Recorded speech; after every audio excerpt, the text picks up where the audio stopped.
Halo semuanya, selamat datang kembali di kanal ini. Kali ini kita akan membahas salah satu peristiwa sejarah yang masih menjadi kontroversi hingga hari ini, Gerakan 30 September 1965 atau G30S PKI. Peristiwa ini menjadi momen penting yang mengubah arah politik Indonesia. Mari kita pahami lebih dalam.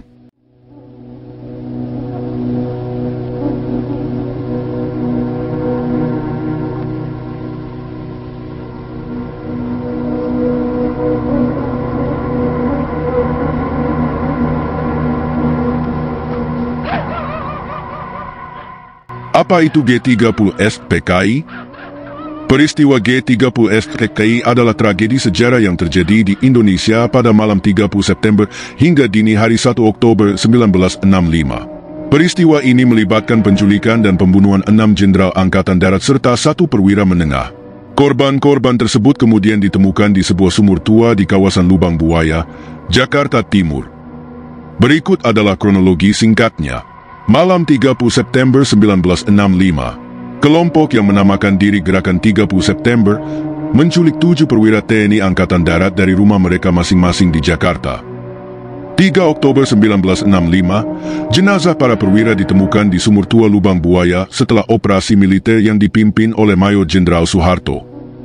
Tokoh-tokoh penting yang menjadi korban: 1 Letnan Jenderal Ahmad Yani, 2 Mayor Jenderal R. Suprapto, 3 Mayor Jenderal M.T. Haryono, 4 Mayor Jenderal Siswondo Parman, 5 Brigadir Jenderal Danut Izacus Panjaitan, 6 Brigadir Jenderal Sutoyo Siswomi Harjo, 7 Kapten Pierre Tendean, salah sasaran, bukan target utama. Pasukan yang terlibat dalam peristiwa Gerakan 30 September atau G30S terdiri dari berbagai elemen yang dirancang untuk melaksanakan operasi penculikan dan pembunuhan para jenderal Angkatan Darat. Kelompok ini beroperasi di bawah nama Gerakan 30 September dengan Letkol Untung Syamsuri sebagai tokoh utama. Berikut penjelasan tentang pasukan ini dan perannya dalam peristiwa tersebut. 1. Komando dan kepemimpinan. Letkol Untung Syamsuri, pemimpin utama G30S, menjabat sebagai Komandan Batalion 1 Cakrabirawa, pasukan pengawal Presiden Soekarno. Ia mengklaim gerakan ini sebagai upaya untuk menggagalkan kudeta yang direncanakan oleh Dewan Jenderal, sebuah kelompok jenderal yang diduga ingin menjatuhkan Soekarno. Kolonel Abdul Latif, salah satu perencana utama gerakan ini, dikenal dekat dengan Presiden Soekarno dan juga Letkol Untung. Mayor Suyono berperan sebagai koordinator lapangan. Letnan Kolonel Heru Atmojo, Wakil Kepala Staf Angkatan Udara, dianggap mendukung gerakan ini dari unsur TNI AU. 2. Struktur pasukan. Pasukan G30S terdiri dari beberapa elemen utama. Batalion 1 Cakrabirawa, pasukan pengawal Presiden Soekarno, yang dipimpin oleh Letkol Untung. Sebagian anggota batalion ini digunakan untuk operasi penculikan. Brigade Sukarelawan, melibatkan sukarelawan dari organisasi massa yang dekat dengan Partai Komunis Indonesia, PKI, seperti Pemuda Rakyat dan Barisan Tani Indonesia, atau BTI. Mereka bertugas membantu dalam operasi logistik dan propaganda. Personel TNI Angkatan Udara, beberapa anggota Angkatan Udara, termasuk dari Pangkalan Udara Halim Perdana Kusuma, terlibat dalam menyediakan tempat berlindung bagi pelaku di Lubang Buaya. Kelompok sipil terlibat dalam mendukung aksi di lapangan, meskipun jumlahnya relatif kecil dibandingkan elemen militer. 3. Lokasi basis operasi. Lubang Buaya. Kawasan ini menjadi pusat kegiatan G30S, termasuk tempat eksekusi dan penguburan jenazah para jenderal. Lokasi ini berada di dekat Pangkalan Udara Halim Perdana Kusuma, yang dianggap strategis untuk mendukung gerakan. Pangkalan Udara Halim Perdana Kusuma, tempat ini dijadikan titik kumpul bagi pasukan G30S, dan tempat perlindungan setelah operasi dilakukan. 4. Peran dan taktik. Pasukan G30S melaksanakan operasi penculikan pada malam 30 September hingga dini hari 1 Oktober 1965. Taktik yang digunakan melibatkan penyergapan di rumah. Para jenderal diculik dari rumah mereka masing-masing dengan cepat dan paksa. Transportasi ke Lubang Buaya. Setelah diculik, mereka dibawa ke Lubang Buaya untuk diinterogasi dan dieksekusi. Propaganda. Pasukan ini juga menyebarkan informasi melalui radio pada 1 Oktober 1965 mengklaim bahwa mereka bertindak untuk menyelamatkan Presiden Sukarno dari ancaman kudeta. 5. Keterlibatan PKI. Narasi resmi Orde Baru menuduh PKI sebagai dalang utama yang mengendalikan pasukan G30S. Narasi ini menyebutkan bahwa gerakan ini bertujuan untuk menggagalkan kudeta yang disebut Dewan Jenderal. Namun, keterlibatan PKI dalam peristiwa ini menjadi fokus utama pemerintahan Orde Baru yang menggunakan peristiwa ini sebagai dasar untuk menghancurkan PKI. Namun, beberapa sejarawan seperti John Rosa berpendapat bahwa keterlibatan PKI sebagai institusi masih diragukan, meskipun beberapa anggota atau simpatisannya mungkin terlibat. Setelah peristiwa ini, militer di bawah Mayor Jenderal Soeharto mengambil alih kendali keamanan dan memulai kampanye untuk menumpas PKI. Peristiwa ini memicu perubahan besar dalam lanskap politik Indonesia, termasuk berakhirnya kekuasaan Presiden Sukarno dan naiknya Orde Baru di bawah Soeharto. Peristiwa G30S PKI tetap menjadi salah satu bab sejarah yang penuh kontroversi, dengan berbagai teori dan interpretasi yang terus diperdebatkan hingga kini. Iklim politik saat itu. Pada awal tahun 1960-an, Indonesia berada dalam periode yang sangat dinamis dan penuh ketegangan politik.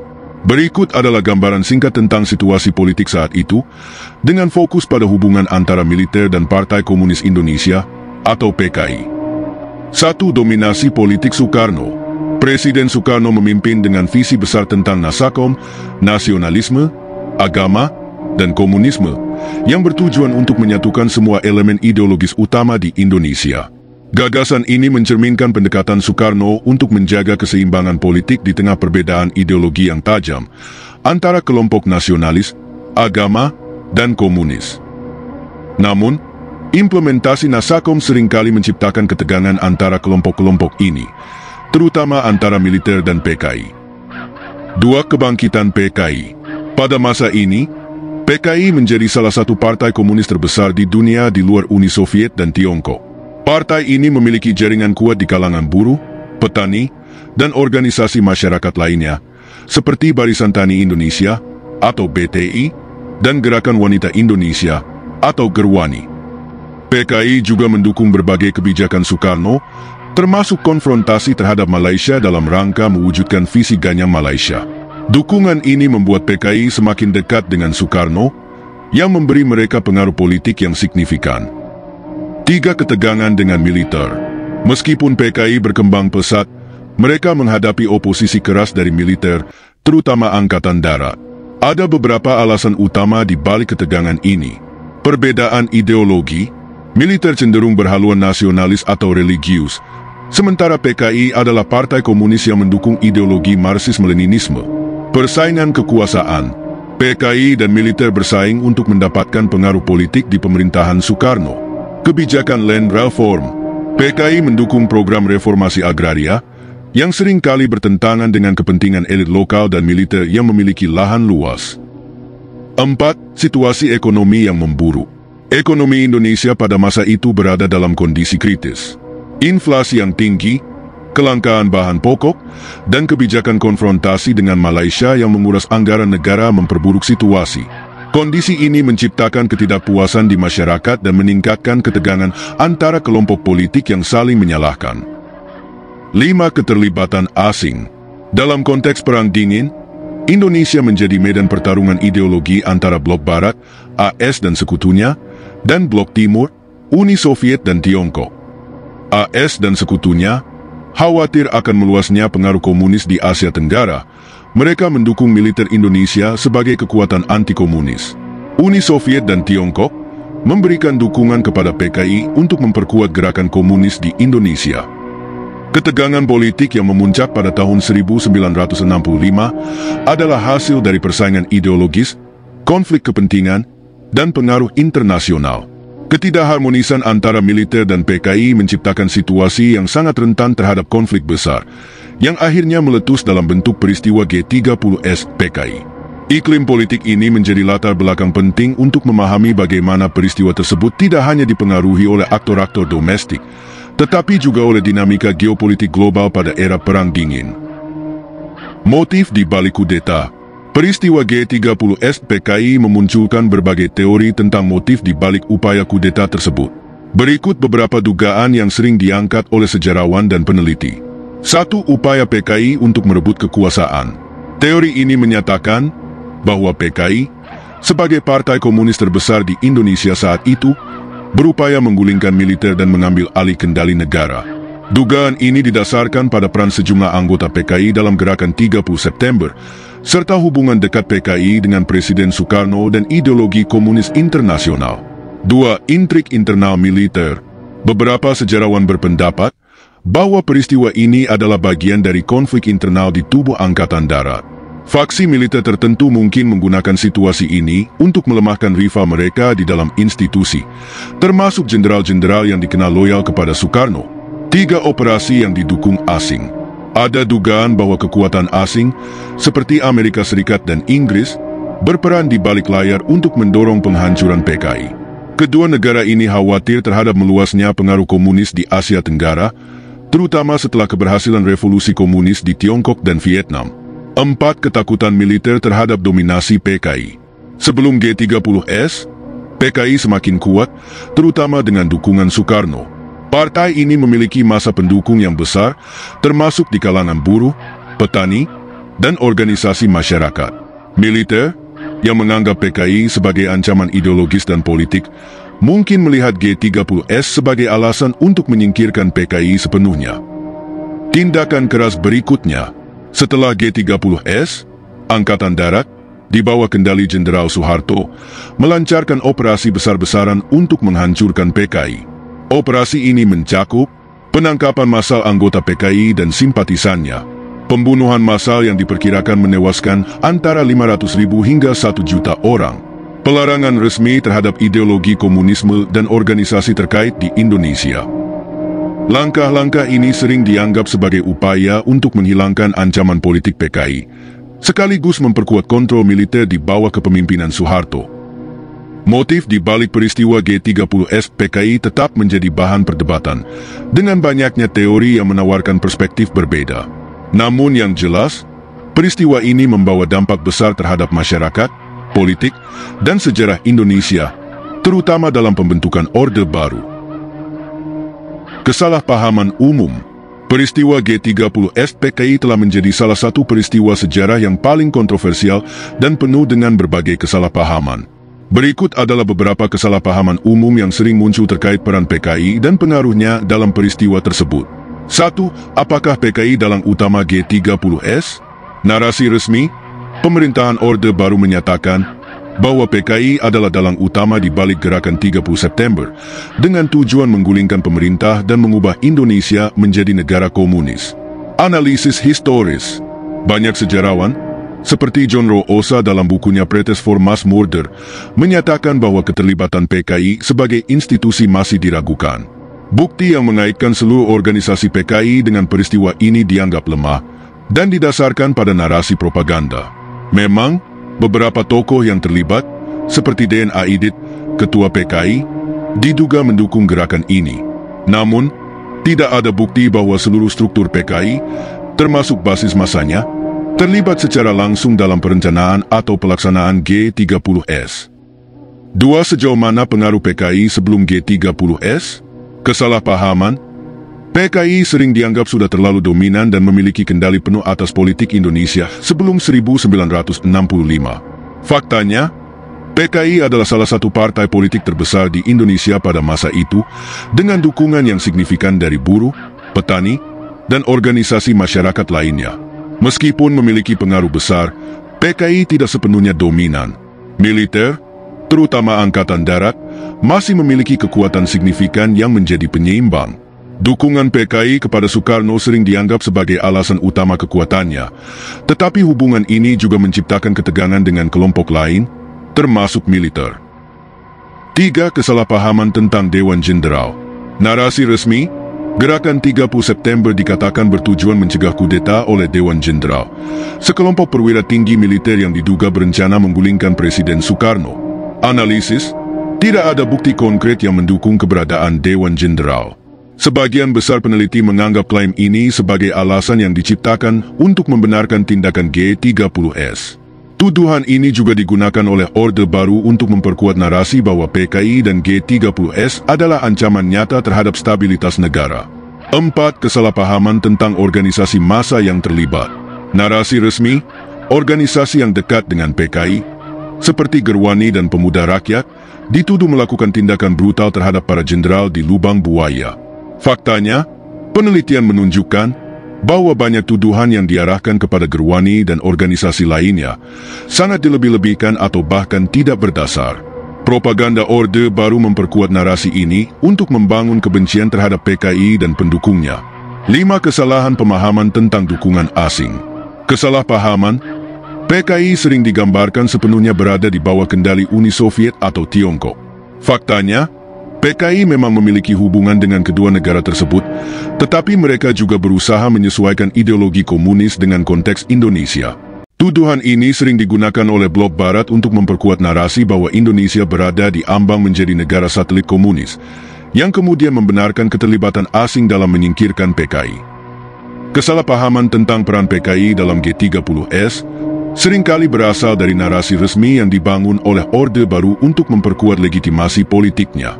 Banyak elemen dalam peristiwa ini, termasuk sejauh mana pengaruh PKI dan motif di balik gerakan tersebut, tetap menjadi bahan perdebatan di kalangan sejarawan. Penting untuk menganalisis sumber sejarah dengan kritis, mengidentifikasi potensi bias, dan mencari perspektif yang lebih seimbang untuk memahami peristiwa ini secara menyeluruh. Menganalisis sumber sejarah dan potensi bias dalam narasi G30S PKI. Peristiwa G30S PKI didokumentasikan melalui berbagai sumber sejarah, seperti laporan resmi, kesaksian, dokumen, dan karya akademik. Namun, sebagian besar sumber tersebut memiliki bias tertentu yang memengaruhi cara peristiwa ini dipahami. Berikut adalah analisis terhadap beberapa sumber utama dan potensi bias atau ketidakakuratannya. 1. Laporan resmi Orde Baru. Sumber: Buku Kronologi dan Analisa Peristiwa G30S PKI yang diterbitkan oleh Departemen Penerangan Era Orde Baru. Film Pengkhianatan G30S PKI tahun 1984 yang diwajibkan untuk ditonton oleh masyarakat. Letak biasnya, propaganda pemerintah. Narasi ini dirancang untuk memperkuat legitimasi Orde Baru dan menciptakan pembenaran untuk penumpasan PKI. PKI digambarkan sebagai dalang tunggal peristiwa G30S tanpa mempertimbangkan faktor lain. Demonisasi PKI, penggambaran PKI sebagai ancaman besar diperkuat melalui informasi yang dilebih-lebihkan, seperti tuduhan kebrutalan di Lubang Buaya. Penghapusan perspektif alternatif, narasi ini mengabaikan kemungkinan keterlibatan aktor lain, seperti persaingan internal militer atau pengaruh asing. Potensi ketidakakuratannya, kurangnya bukti konkret tentang keterlibatan seluruh struktur PKI dalam peristiwa ini. Tuduhan terhadap organisasi seperti Gerwani banyak dibantah oleh penelitian independen. 2. Dokumen CIA dan arsip Barat. Sumbernya, dokumen yang dideklasifikasi oleh Central Intelligence Agency atau CIA, menunjukkan perhatian besar AS terhadap perkembangan politik di Indonesia pada era Perang Dingin. Letak biasnya, kepentingan geopolitik, dokumen-dokumen ini menunjukkan upaya AS untuk mendukung militer Indonesia sebagai benteng melawan komunisme. Hal ini menciptakan narasi yang mengutamakan kepentingan blok barat.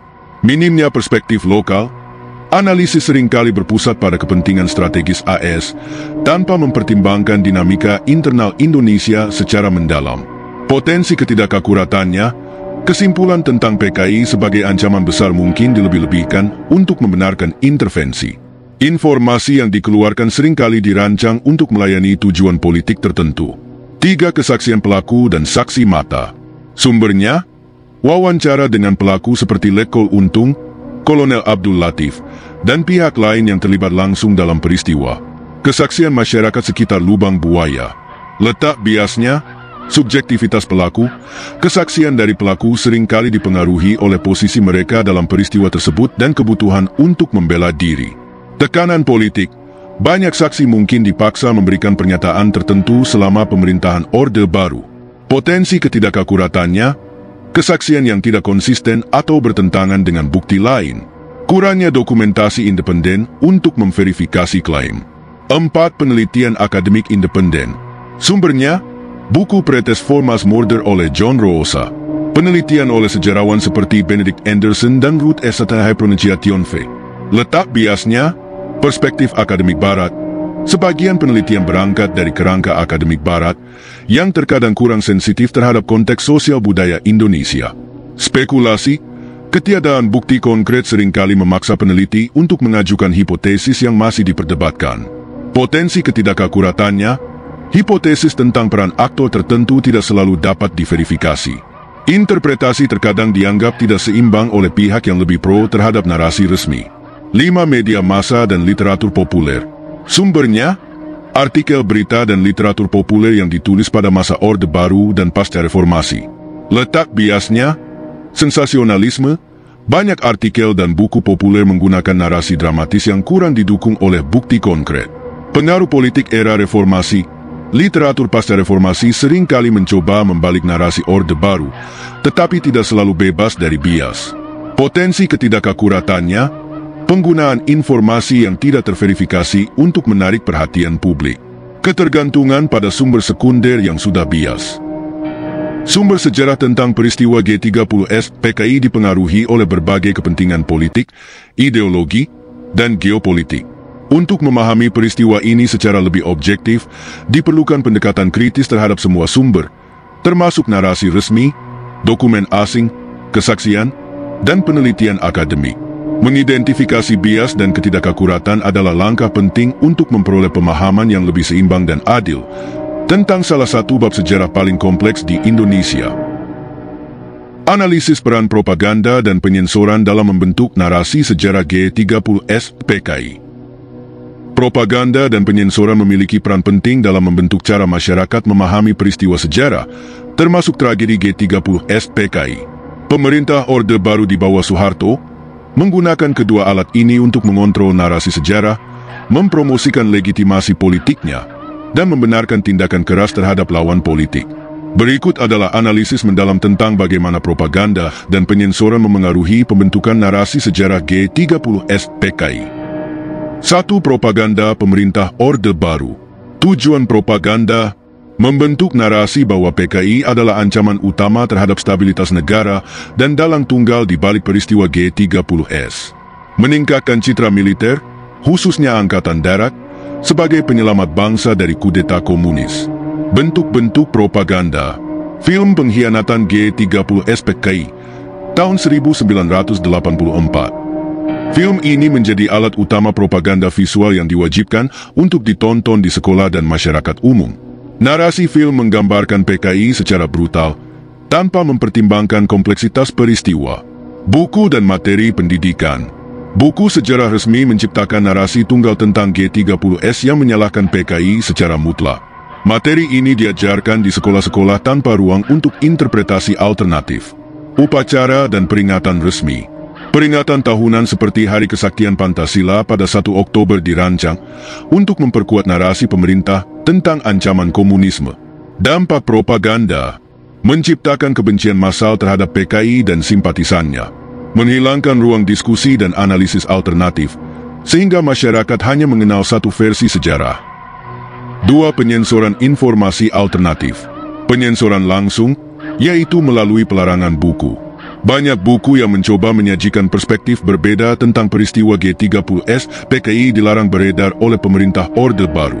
Kontrol media, media massa dilarang menerbitkan pandangan yang berbeda dengan narasi resmi. Wartawan dan penulis yang melanggar seringkali diancam atau dipenjara. Penyensoran tidak langsung, yaitu melalui stigma sosial. Siapapun yang mencoba mengajukan pandangan alternatif tentang G30S PKI berisiko dicap sebagai simpatisan komunis, yang dapat berujung pada diskriminasi atau hukuman berat. Revisi sejarah pasca peristiwa, banyak dokumen atau catatan sejarah yang dianggap merugikan narasi pemerintah dihapus atau disembunyikan. Dampak penyensoran menghilangkan bukti-bukti penting yang mungkin dapat memberikan gambaran lebih lengkap dan berimbang tentang peristiwa ini. Membatasi akses generasi berikutnya terhadap kebenaran sejarah. 3. Efek jangka panjang dari propaganda dan penyensoran. Mitos dan kesalahpahaman. Narasi tunggal menciptakan mitos-mitos yang tidak terverifikasi, seperti kebrutalan Gerwani di Lubang Buaya, yang kemudian banyak dibantah oleh penelitian independen. Membentuk stereotip negatif terhadap ideologi komunis, tanpa mempertimbangkan konteks sosial politik saat itu. Trauma kolektif. Propaganda yang menakut-nakuti masyarakat terhadap komunisme menciptakan trauma kolektif yang berlanjut hingga beberapa generasi. Keluarga korban yang diduga terkait dengan PKI terus mengalami stigma sosial dan ekonomi akibat narasi resmi. Kesulitan dekonstruksi narasi. Setelah Orde Baru jatuh, upaya untuk merevisi atau memberikan narasi alternatif tentang G30S PKI seringkali mendapat perlawanan keras dari kelompok tertentu yang masih mendukung narasi lama. 4. Upaya memecahkan propaganda dan penyensoran. Penelitian independen. Sejarawan seperti John Rosa, Benedict Anderson, dan Ruth M. Thay mencoba mengungkap fakta-fakta alternatif melalui penelitian akademik. Publikasi buku seperti Pretest for Mass Murder menawarkan analisis yang lebih kritis terhadap narasi resmi. Film dan dokumenter alternatif. Beberapa sineas pasca reformasi mencoba membuat film dokumenter yang menawarkan sudut pandang baru tentang peristiwa ini, seperti The Act of Killing oleh Joshua Oppenheimer. Kebebasan media dan digitalisasi. Internet dan media sosial telah memberikan ruang bagi diskusi dan penyebaran informasi alternatif tentang G30S PKI, meskipun seringkali masih mendapat tantangan. Propaganda dan penyensoran memainkan peran besar dalam membentuk narasi sejarah G30S PKI selama pemerintahan Orde Baru. Narasi yang dihasilkan tidak hanya berfungsi untuk memperkuat kekuasaan politik, tetapi juga menutup ruang untuk interpretasi alternatif dan diskusi kritis.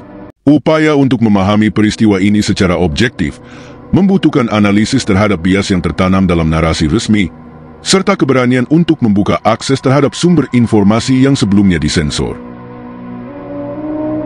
4. Dampak peristiwa.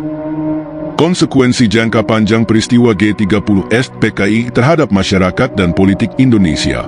Peristiwa Gerakan 30 September Partai Komunis Indonesia atau G30S PKI pada tahun 1965 adalah sebuah tragedi penting dalam sejarah Indonesia yang memiliki dampak besar terhadap masyarakat dan politik Indonesia dalam jangka panjang. Berikut adalah beberapa konsekuensi utama yang terjadi akibat peristiwa tersebut. 1. Polarisasi politik dan sosial. Setelah peristiwa G30S PKI, Indonesia mengalami polarisasi yang tajam antara kelompok-kelompok politik, terutama antara kaum kiri yang dipimpin oleh PKI dan kelompok-kelompok militer, Islam, serta golongan yang lebih konservatif. Kejadian ini memperburuk hubungan antara partai-partai politik yang berbeda dan mengarah pada ketegangan sosial yang meluas.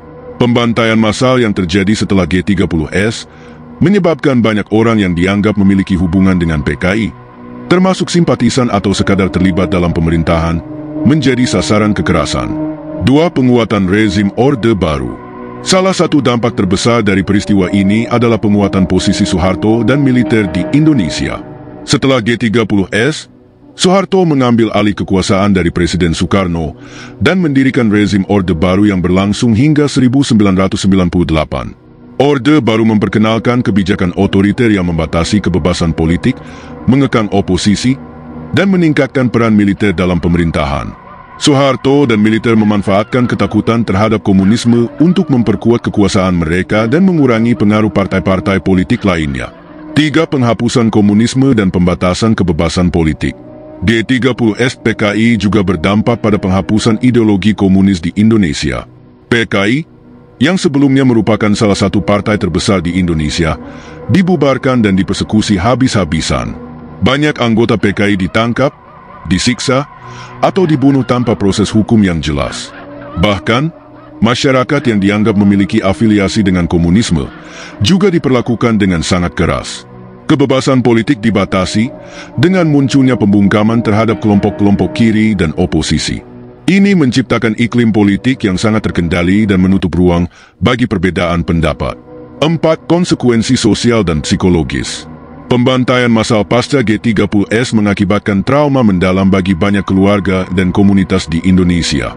Ribuan hingga mungkin jutaan orang menjadi korban dalam kekerasan ini, dan dampaknya terasa dalam hubungan sosial di berbagai wilayah. Ketakutan terhadap komunis menjadi bagian dari kehidupan sehari-hari, dan masyarakat dilatih untuk mendiskriminasi kelompok-kelompok yang dianggap terlibat dalam ideologi tersebut.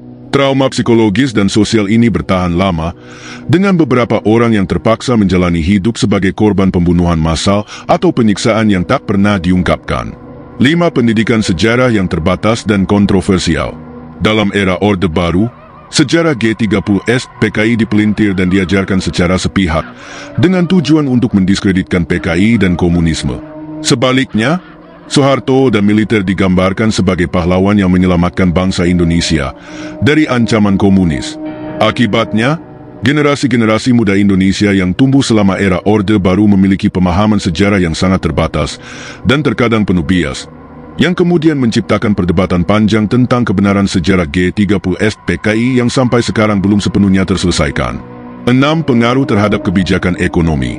Orde Baru juga menitik beratkan pada pembangunan ekonomi dengan kebijakan yang lebih pro-pasar dan menumbuhkan hubungan erat antara pemerintah dan pengusaha. Namun, meskipun ada kemajuan ekonomi, kebijakan ini seringkali memperburuk ketidaksetaraan sosial dan ekonomi.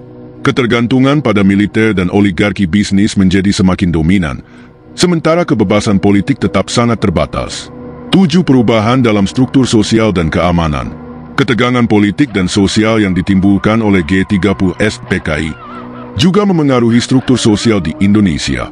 Ketakutan terhadap ancaman komunis menciptakan kebijakan keamanan yang represif, termasuk pembatasan terhadap kebebasan berekspresi, berkumpul, dan berorganisasi. Militer memiliki peran dominan dalam menjaga keamanan negara dan menegakkan kontrol sosial. 8. Reformasi dan pencarian kebenaran. Setelah jatuhnya Soeharto pada tahun 1998, Indonesia mulai memasuki era reformasi yang berusaha untuk mengatasi pelanggaran hak asasi manusia dan memberikan ruang bagi kebebasan politik. Namun, perdebatan tentang kebenaran sejarah peristiwa G30S PKI masih berlangsung hingga kini. Banyak korban dan keluarga yang mencari keadilan, namun proses ini seringkali terhambat oleh kendala politik dan sosial.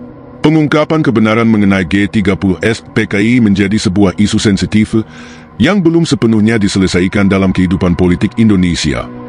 Peristiwa G30S PKI berperan besar dalam membentuk arah politik Indonesia selama beberapa dekade, dengan dampak yang masih terasa hingga sekarang.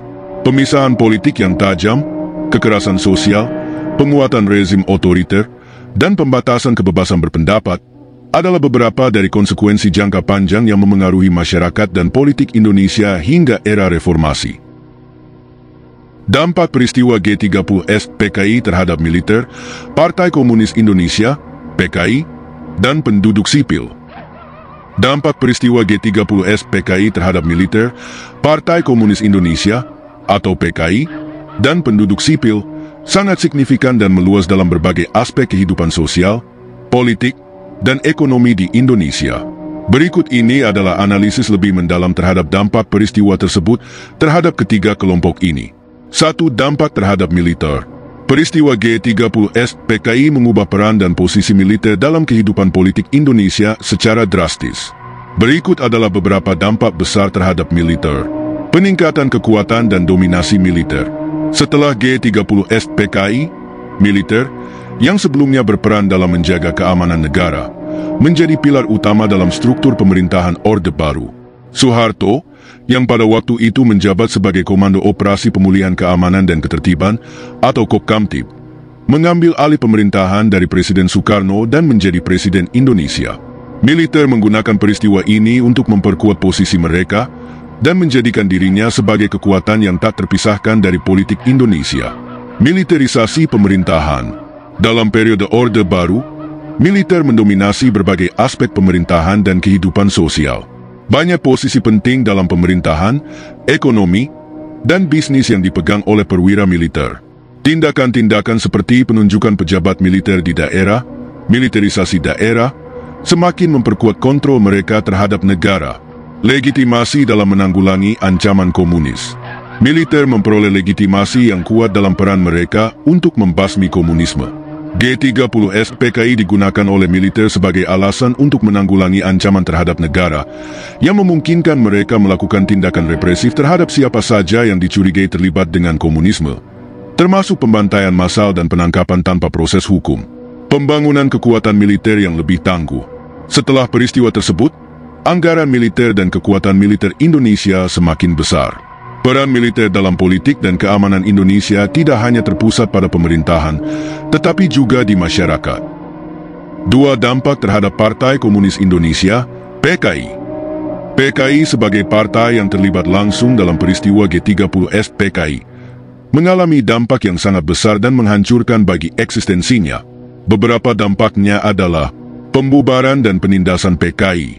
Setelah G30S PKI, PKI dibubarkan secara paksa dan semua aktivitas yang berhubungan dengan komunisme dianggap ilegal.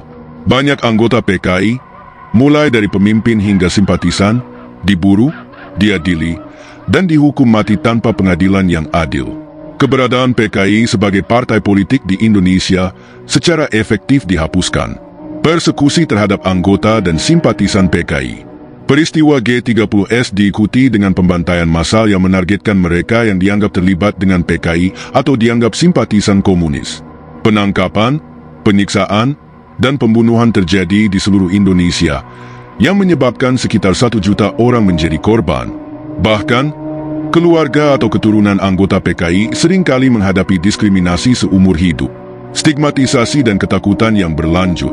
Setelah pembubaran PKI, masyarakat Indonesia hidup dengan ketakutan besar terhadap komunisme. Mereka yang dicurigai memiliki afiliasi dengan PKI atau ideologi komunis menjadi sasaran stigma sosial dan diskriminasi. Ketakutan terhadap komunisme membentuk kebijakan politik dan sosial Indonesia selama beberapa dekade. Kehancuran gerakan kiri. G30S PKI mengakhiri segala bentuk gerakan kiri di Indonesia. Kekuatan politik yang didominasi oleh PKI hancur dan ideologi kiri terpinggirkan selama berpuluh tahun.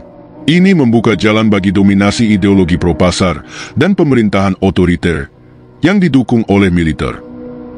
3. Dampak terhadap penduduk sipil. Peristiwa G30S PKI memberikan dampak yang mendalam pada kehidupan penduduk sipil Indonesia. Selain kekerasan fisik dan sosial, ada juga dampak jangka panjang dalam hal psikologi dan struktur sosial, pembantaian massal dan kekerasan. Setelah G30S PKI, pembantaian massal terjadi di berbagai daerah di Indonesia. Orang-orang yang diduga terlibat atau memiliki hubungan dengan PKI atau komunisme, termasuk anggota keluarga mereka, menjadi korban. Ribuan hingga mungkin 1 juta orang diperkirakan menjadi korban dalam peristiwa ini. Pembantaian ini melibatkan masyarakat sipil yang dipaksa untuk ikut serta dalam aksi kekerasan atau menjadi korban dari kebijakan militer. Ketakutan dan ketidakpastian. Rasa ketakutan yang mendalam menyelimuti masyarakat. Selama bertahun-tahun setelah peristiwa ini, orang-orang takut mengungkapkan pandangan politik mereka karena takut dicap sebagai komunis atau simpatisan PKI. Ketidakpastian hidup yang disebabkan oleh persekusi terhadap kelompok tertentu menjadi kenyataan sehari-hari. Pemisahan sosial dan kekerasan antar golongan. Dampak sosial jangka panjang dari G30S PKI adalah munculnya kesenjangan antara kelompok yang dianggap pro-komunis dan yang anti-komunis. Pembunuhan massal yang terjadi memecah masyarakat menjadi kubu-kubu yang saling curiga dan memerangi satu sama lain. Ini juga mengakibatkan perpecahan antar keluarga dan komunitas yang dampaknya bisa dirasakan dalam jangka panjang. Pendidikan dan pengaruh terhadap generasi selanjutnya. Proses indoktrinasi yang dilakukan oleh Orde Baru terhadap generasi muda yang lahir setelah G30S PKI menyebabkan mereka tumbuh dalam lingkungan yang sangat terpolarisasi.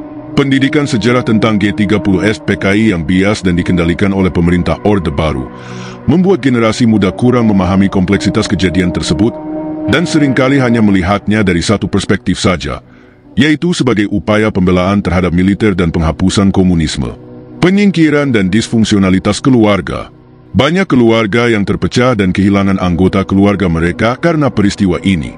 Anggota keluarga yang dianggap terlibat dengan PKI seringkali dipenjara atau dibunuh tanpa proses hukum, dan ini meninggalkan luka sosial yang mendalam. Stigma yang melekat pada keluarga-keluarga ini bertahan lama, bahkan di kalangan generasi berikutnya.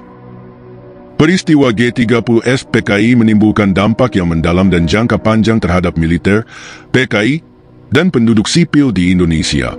Bagi militer, peristiwa ini memberi kesempatan untuk memperkuat posisi mereka dalam pemerintahan, sedangkan bagi PKI, peristiwa ini mengarah pada pembubaran total dan penghancuran organisasi serta ideologinya. Penduduk sipil mengalami kekerasan dan trauma, dengan dampak psikologis dan sosial yang bertahan hingga generasi berikutnya. Perdebatan sejarah. Perdebatan mengenai revisionisme sejarah terkait peristiwa G30S PKI adalah salah satu topik yang sangat kompleks dan sensitif dalam konteks sejarah Indonesia. Sejak peristiwa tersebut terjadi pada tahun 1965, pandangan terhadap apa yang sebenarnya terjadi dan siapa yang bertanggung jawab atasnya telah dipengaruhi oleh kepentingan politik, ideologi, dan peran negara dalam membentuk narasi sejarah. Sebagai hasilnya, hingga saat ini masih ada perdebatan yang mendalam mengenai bagaimana peristiwa ini harus dipahami, serta pentingnya pemahaman yang bernuansa dalam menganalisisnya. 1. Revisionisme sejarah, pengertian dan dampaknya. Revisionisme sejarah merujuk pada usaha untuk meninjau kembali dan mengubah narasi sejarah yang telah diterima secara luas. Dalam konteks G30S PKI, revisionisme seringkali terjadi dalam upaya untuk mengoreksi atau mengubah narasi yang dominan tentang peristiwa tersebut. Di Indonesia, narasi sejarah G30S PKI yang didominasi oleh pemerintah Orde Baru menyatakan bahwa PKI bertanggung jawab atas peristiwa tersebut, menggambarkan mereka sebagai pengkhianat negara yang mencoba melakukan kudeta dengan cara kekerasan. Pemerintah Orde Baru menggunakan peristiwa tersebut untuk membenarkan pembantaian massal terhadap orang-orang yang dianggap terlibat atau simpatisan PKI, serta untuk menguatkan posisi militer dan pemerintahannya. Namun, pasca reformasi, setelah tahun 1998, ada peningkatan upaya untuk melakukan revisionisme sejarah terhadap pandangan yang telah dibentuk oleh Orde Baru. Para sejarawan, akademisi, dan kelompok hak asasi manusia mulai menuntut pengungkapan kebenaran yang lebih lengkap tentang peristiwa tersebut, yang mencakup perspektif dari berbagai pihak, termasuk korban pembantaian yang dilakukan oleh militer dan kelompok anti-komunis. 2. Perdebatan yang berlangsung. Perdebatan tentang G30S PKI lebih berkaitan dengan bagaimana peristiwa ini dipahami dan siapa yang harus bertanggung jawab atasnya. Ada beberapa aspek utama dari perdebatan tersebut. Penilaian terhadap peran PKI. Narasi yang diterima secara luas sebelum reformasi adalah bahwa PKI bertanggung jawab penuh atas peristiwa tersebut, dengan tuduhan bahwa PKI merencanakan untuk melakukan kudeta dengan cara kekerasan. Namun, seiring waktu, para sejarawan dan peneliti telah mempertanyakan bukti yang ada untuk mendukung klaim tersebut. Beberapa berpendapat bahwa tidak ada bukti kuat yang menunjukkan bahwa PKI secara langsung terlibat dalam upaya pembunuhan terhadap jenderal-jenderal yang terjadi pada 30 September 1965. Sebaliknya, ada pendapat yang menyatakan bahwa peristiwa tersebut bisa jadi merupakan manipulasi militer untuk membenarkan pembantaian terhadap PKI dan kelompok-kelompok kiri lainnya. Tanggung jawab militer dan negara. Sebagian pihak berpendapat bahwa militer dan pemerintahan Orde Baru harus dipertanggungjawabkan atas pembantaian massal yang terjadi setelah G30S. Mereka yang mendukung pandangan ini menilai bahwa militer secara sistematis mengeksploitasi ketegangan yang terjadi untuk melakukan penangkapan, penyiksaan, dan pembunuhan terhadap ribuan orang yang dianggap simpatisan atau anggota PKI, tanpa melalui proses hukum yang adil. Perdebatan ini juga mencakup isu tentang sejauh mana militer Indonesia terlibat dalam merancang dan melaksanakan peristiwa tersebut. Pengungkapan kebenaran dan rehabilitasi korban. Ada seruan yang semakin kuat dari kelompok hak asasi manusia dan keluarga korban untuk mengungkap kebenaran tentang apa yang sebenarnya terjadi pada tahun 1965 dan untuk memberikan keadilan bagi korban serta keturunan mereka. Mereka berpendapat bahwa selama ini, versi sejarah yang diterima publik telah melukai perasaan keluarga korban yang masih belum mendapat kejelasan mengenai apa yang terjadi pada orang-orang yang mereka cintai. Selain itu, mereka menuntut adanya pengakuan dan rehabilitasi bagi mereka yang menjadi korban penindasan. Pendidikan sejarah yang objektif. Sebagai bagian dari perdebatan ini, banyak kalangan yang mendorong untuk penyajian pendidikan sejarah yang lebih objektif dan bernuansa, yang mencakup berbagai perspektif. Mereka berpendapat bahwa sejarah G30S PKI seharusnya diajarkan dengan cara yang adil, mengungkapkan peristiwa tersebut secara transparan tanpa kecenderungan politik atau ideologi tertentu. Ini penting agar generasi muda tidak terjebak dalam narasi sepihak yang hanya menonjolkan satu sudut pandang. 3. Perlunya pemahaman yang bernuansa. Pemahaman yang bernuansa tentang peristiwa G30S PKI sangat penting untuk beberapa alasan.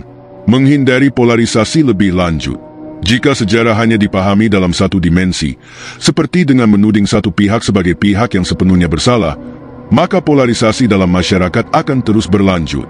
Pemahaman yang bernuansa mengajak masyarakat untuk melihat berbagai sisi dari peristiwa tersebut dan mengakui kompleksitasnya, termasuk konflik politik, sosial, dan ideologis yang memicu terjadinya kekerasan tersebut.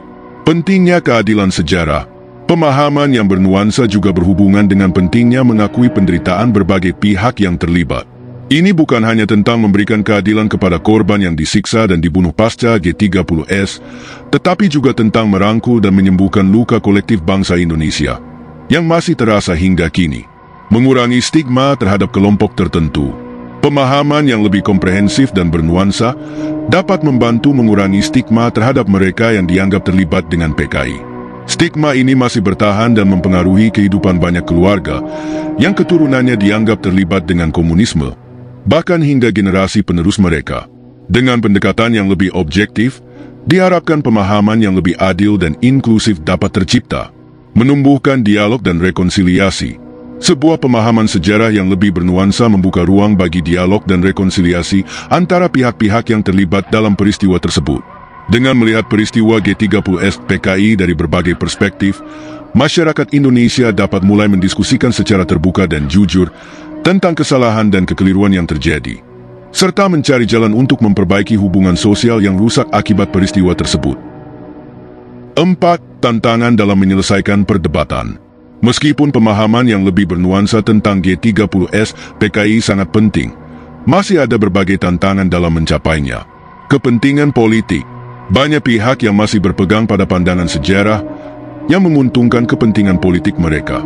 Pemahaman yang lebih inklusif tentang peristiwa tersebut seringkali terhambat oleh pertimbangan politik jangka pendek, baik dari pihak militer, partai politik, maupun pemerintah. Keterbatasan akses ke bukti.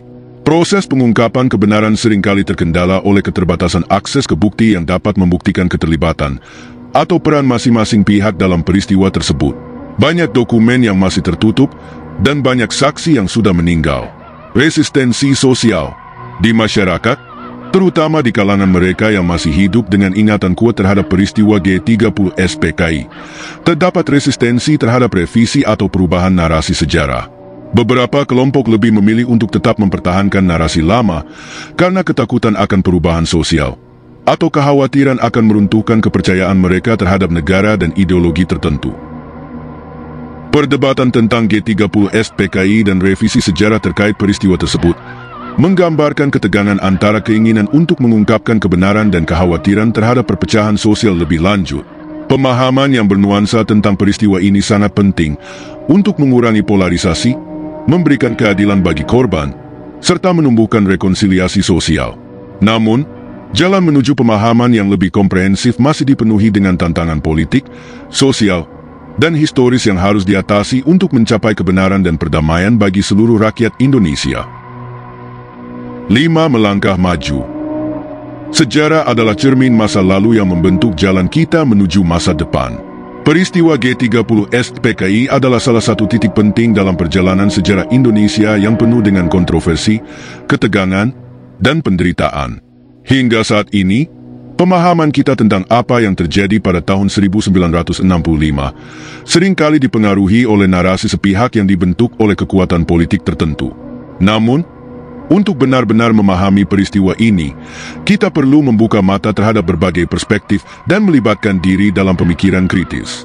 Menggali lebih dalam tentang G30S PKI bukan hanya tentang mempelajari siapa yang benar atau salah, tetapi tentang mengevaluasi berbagai sisi dari konflik yang terjadi dan melihat dampaknya terhadap masyarakat Indonesia hingga saat ini. Kita tidak boleh terjebak dalam satu pandangan yang terbatas, karena sejarah yang utuh hanya bisa dipahami jika kita menyaring informasi dengan bijak, memeriksa berbagai sumber, dan mempertanyakan narasi yang telah dibangun selama bertahun-tahun. Pemikiran kritis adalah alat yang kuat untuk menemukan kebenaran dan memahami kompleksitas peristiwa-peristiwa sejarah, termasuk G30S PKI. Jika Anda tertarik untuk menggali lebih dalam mengenai peristiwa ini, beberapa sumber daya tambahan dapat membantu Anda memperluas wawasan. 1. Buku dan penelitian sejarah. Buku seperti Tragedi 30 September oleh John Roosa dan karya-karya lainnya yang diterbitkan oleh sejarawan independen memberikan perspektif yang lebih luas tentang peristiwa tersebut. 2. Dokumentasi dan arsip.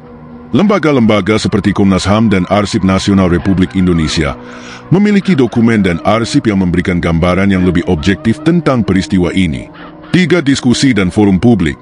Ikuti seminar, diskusi, atau forum-forum yang membahas G30S PKI dari berbagai sudut pandang, baik secara akademis maupun berdasarkan pengalaman pribadi korban dan keluarga mereka. Dengan mengeksplorasi sumber-sumber tersebut, kita tidak hanya membuka ruang untuk pemahaman yang lebih mendalam, tetapi juga berkontribusi pada pembelajaran kolektif untuk masa depan. Namun, tidak hanya tentang belajar sejarah, penting bagi kita untuk menciptakan refleksi atas masa lalu, agar kita bisa belajar dari kesalahan yang telah terjadi. Setiap generasi memiliki tanggung jawab untuk memastikan bahwa tragedi seperti peristiwa G30S PKI tidak terulang. Ini tentang memahami pentingnya toleransi, penghargaan terhadap perbedaan, dan bagaimana kita bisa menjaga agar ketegangan sosial tidak berujung pada kekerasan dan perpecahan. Sebagai bangsa yang tengah membangun masa depan yang lebih baik, kita harus memastikan bahwa nilai-nilai kedamaian, keadilan, dan hak asasi manusia menjadi dasar dari perjalanan kita. Pemahaman sejarah yang benar dan komprehensif adalah langkah pertama untuk mencegah peristiwa serupa di masa mendatang dan menciptakan dunia yang lebih adil bagi semua. Mari kita bangun masyarakat yang lebih cerdas, lebih terbuka, dan lebih peduli terhadap masa depan dengan selalu berpegang pada prinsip pemikiran kritis dan belajar dari masa lalu. Terima kasih telah menonton video ini. Jangan lupa untuk like, share, dan subscribe untuk konten mendalam lainnya. Tinggalkan pendapat Anda di kolom komentar. Sampai jumpa di video berikutnya, dan tetap kritis dalam memahami sejarah.